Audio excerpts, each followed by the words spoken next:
Assalamualaikum warahmatullahi wabarakatuh. Halo semuanya, perkenalkan nama saya Dina Kamila Taufik.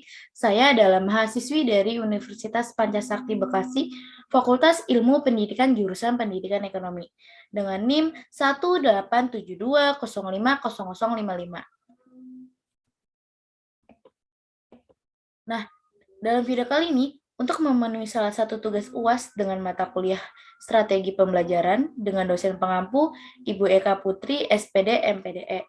Di sini, saya akan menjawab pertanyaan yang telah diberikan oleh Ibu Eka Putri. Nah, di sini saya akan menjawab pertanyaannya. Pertanyaan yang pertama, menurut saudara, bagaimanakah cara memilih strategi pembelajaran yang tepat? Apa saja yang perlu dipertimbangkan terlebih dahulu sebelum memilih strategi pembelajaran tersebut?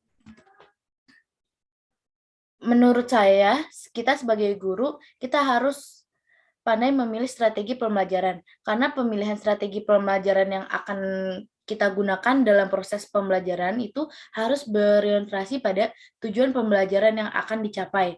Selain itu, kita sebagai guru juga harus menyesuaikan jenis materi dan juga karakteristik setiap peserta didiknya, serta situasi atau kondisi di mana proses pembelajaran tersebut akan berlangsung. Nah, dan juga terdapat beberapa metode dan teknik pembelajaran yang dapat dilakukan oleh guru. Tetapi tidak semuanya efektif dapat mencapai tujuan pembelajaran. Oleh karena itu, kita sebagai guru dibutuhkan kreativitas dalam memilih strategi pembelajaran tersebut. Pertanyaan yang nomor 2. Apakah strategi pembelajaran peningkatan kemampuan berpikir cocok digunakan pada setiap jenjang pendidikan? Utarakan pendapat saudara. Menurut saya cocok, karena strategi pembelajaran peningkatan kemampuan berpikir itu sendiri adalah di mana model pembelajaran yang bertumbuh kepada pengembangan kemampuan berpikir siswa melalui fakta-fakta atau pengalaman siswa berdasarkan pengalaman kehidupannya sehari-hari. Sehingga pengalaman itu dapat dijadikan sumber untuk memecahkan suatu masalah yang diberikan oleh guru. Nah, kita dalam proses pembelajaran yang terjadi di dalam kelas itu sebaiknya tidak hanya didominasi oleh guru saja, akan tetapi harus siswa yang lebih aktif. Karena memang siswa yang belajar dan guru berperan sebagai pendamping dan juga pengontrol siswa. Sehingga siswa tidak lagi sebagai objek belajar, tetapi sebagai subjek belajar. Maka strategi pembelajaran peningkatan kemampuan berpikir ini menghendaki siswa harus aktif dalam proses pembelajaran, tidak hanya sekedar mendengar dan mencatat apa yang diberikan oleh guru saja. Selain itu, siswa juga harus mampu dalam mengonstruksi dan membangun pengetahuan baru. Pertanyaan yang nomor 3. Apa yang akan saudara lakukan ketika strategi yang saudara terapkan ternyata tidak dapat membangkitkan motivasi siswa dalam belajar, sehingga berdampak pada nilai akhir siswa? Tindakan saudara jika menemukan kasus demikian.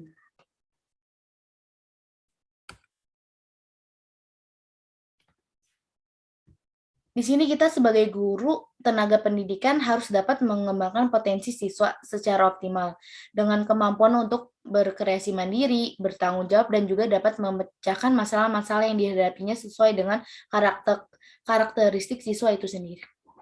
Nah, bagaimana jika strategi pembelajaran yang kita terapkan itu ternyata salah? Kita sebagai guru, dengan adanya masalah ini, dengan kita sebagai guru, kita harus mengubah strategi pembelajaran yang baru dan juga menjadikan kedepannya untuk lebih efektif dalam memilih strategi pembelajaran yang cocok dengan siswa, dan juga kita sebagai guru harus lebih meningkatkan lagi proses pembelajaran. Misalnya guru mengadakan games yang menarik agar siswa tidak merasa bosan dan juga tetap semangat mempelajari materi pembelajaran yang diberikan oleh guru. Jadi kita harus berperan aktif untuk membangkitkan motivasi siswa, dan juga kita harus dapat memilih strategi yang benar agar materi yang kita sampaikan kepada siswa itu dapat tersampaikan dengan baik.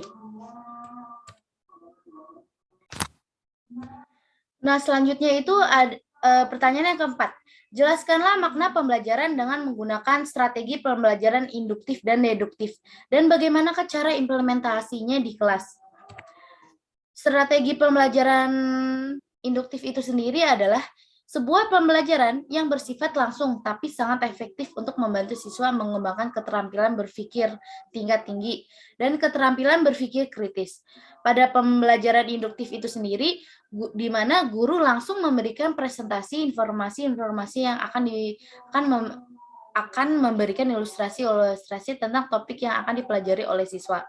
Selanjutnya, guru membimbing siswa untuk menemukan pola-pola tertentu dari ilustrasi yang diberikan tadi.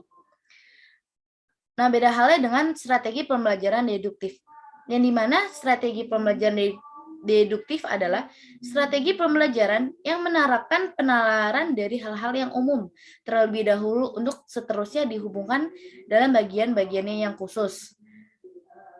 Nah, strategi deduktif ini merupakan pemberian penjelasan tentang prinsip-prinsip isi pelajaran, kemudian dijelaskan dalam bentuk penerapannya atau contoh-contohnya dalam situasi tertentu. Strategi ini menjelaskan teori ke bentuk realitas atau menjelaskan hal-hal yang bersifat umum ke yang bersifat khusus. Nah, dalam strategi pembelajaran deduktif ini, guru harus berperan aktif daripada siswanya. Seperti contohnya, pembelajaran dilakukan dengan metode ceramah, tanya jawab, dan juga simulasi. Cukup sekian materi dari saya. Mohon maaf jika ada penjelasan yang kurang dimengerti. Saya mengucapkan terima kasih. Wassalamualaikum warahmatullahi wabarakatuh.